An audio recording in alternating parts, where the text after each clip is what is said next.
Ya,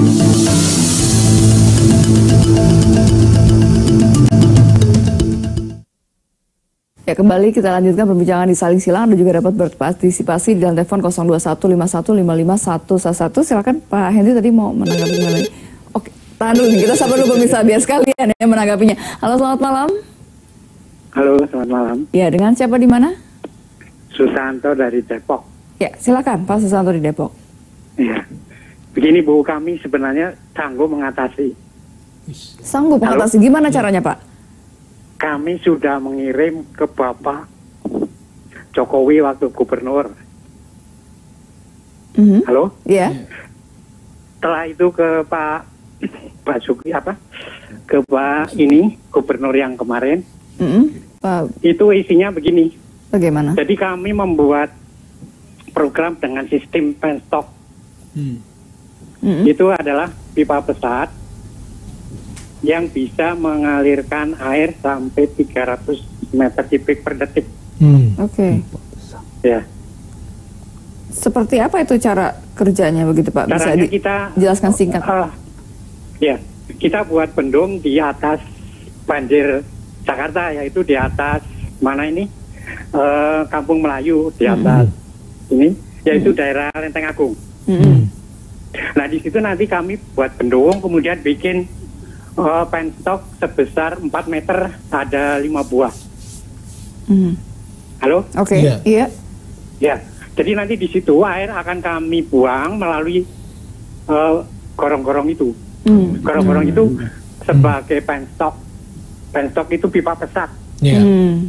Dan itu bisa menghasilkan 15 megawatt air untuk tenaga. Tapi waktu kami kirim email ke Bapak Jokowi dan itu tidak ada tanggapan gitu. Oke. Baik. Jadi kami harus kemana ini mengadukan proposal saya gitu loh. Oke. Baik, terima kasih Pak Sutanto atas masukannya. Mungkin dari anggota Dewan dulu kalau gitu Pak Syarif nih ya. Bapak dari Depok, Pak Sutanto. Ya, bisa berhubungan dengan saya melalui Jack TV, Pak. Oke. Saya membuka diri terhadap gagasan-gagasan yang cemerlang ya. Salah satunya juga kan seperti di channel juga ya, yang sudah digagas sejak zaman Pozibowo, kemudian dicoba dengan Pak Jokowi juga.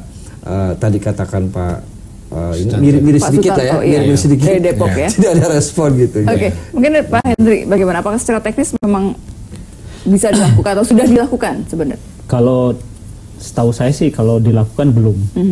Cuman kalau dalam pipa itu ada air yang untuk sepanjang pipa itu kan nggak bisa masuk.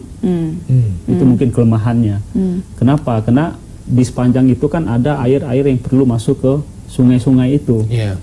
Kalau pipa mungkin agak susah untuk dimasukkan ke tidak dalam semua pipa itu. Air bisa jadi masuk air ya? Mungkin ditampung sini, air ini aja mungkin bisa dialirin semuanya. Tapi sepanjang perjalanan sungai itu kan ada lingkungan-lingkungan yang perlu air dimasukkan ke dalam sungai. Sekarang kan Kali Ciliwung kan sepanjang Kali Ciliwung itu banyak sekali air-air yang bisa masuk ke Kali Ciliwung maupun dengan pompanisasi maupun aliran secara gravitasi.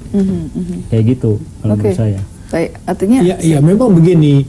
Kita belajar dari pengalaman Kanal Belanda dulu kan. Persoalan di kita itu kalau untuk penanganan Ciliwung itu untuk sungai beda, tapi untuk beberapa lingkungan permukiman air kita itu biasanya bercampur dengan tanah ya, ada unsur erosi juga di dalam. Jadi pengendapannya juga cukup tinggi, pemeliharaan juga cukup tinggi. Apalagi dengan persoalan sampah misalnya kan, kadang-kadang persoalannya air itu bercampur dengan sampah. Kemarin aja di Kalibata itu hampir 150 truk sampah yang harus dibuang. Nah sekarang pertanyaannya, kalau misalnya sistem ini dianggap bisa menyelesaikan persoalan kan, apakah dia bisa menyelesaikan penanganan banjir secara menyeluruh atau pada tingkat kawasan? Karena penanganan di Jakarta ini kelihatannya kondisinya berbeda satu dengan lainnya gitu.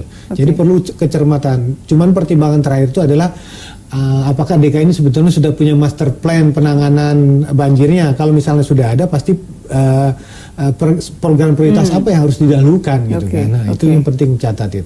Baik, kami akan kembali usai pariwara berikut. Tetap bersama kami di Saling Silang.